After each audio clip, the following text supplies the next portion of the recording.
And now for a brief rundown on some of our Alaska news for this Monday morning, May 1st, 2017. A reminder, of course, that there's much more news and we have time for in a 3 to 5 minute video, and therefore I urge you to check out the website radiofreespeech.com, where you can become a subscriber and get a 30 to 40 minute audio form submitted directly to your inbox every morning at 5 a.m.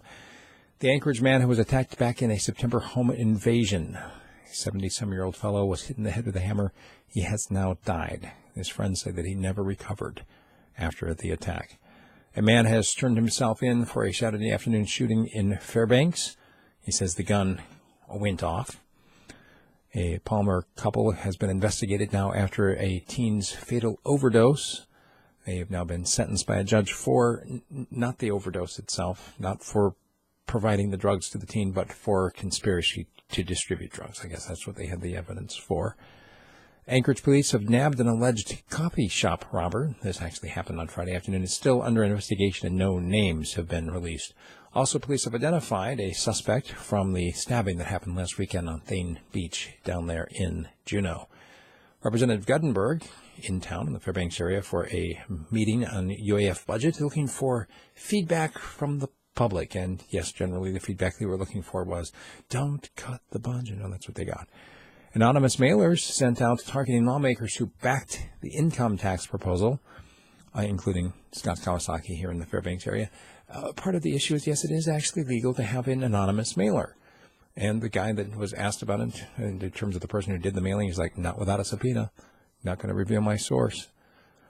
Also, lawmakers have approved a $3.5 million renovation project for work at the legislative office in Anchorage.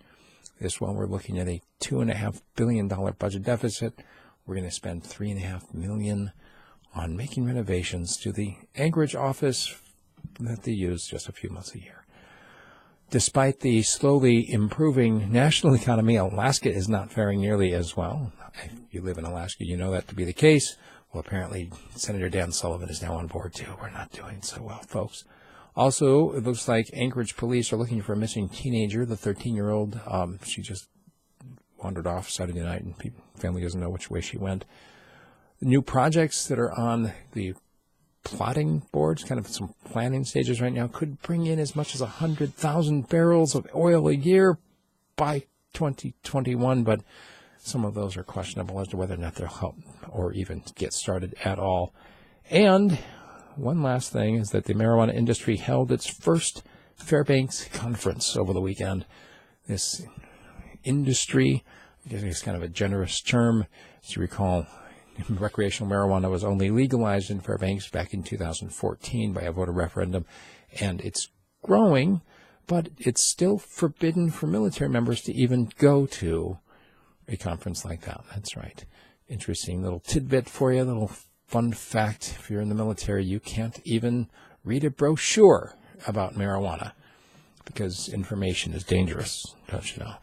Check me out online, radiofreespeech.com. Love to hear your comments. Send me an email or get on my studio line. As you know, it is now operational. Give me a call, 907-374-5667. It's Radio Free Speech. Thanks.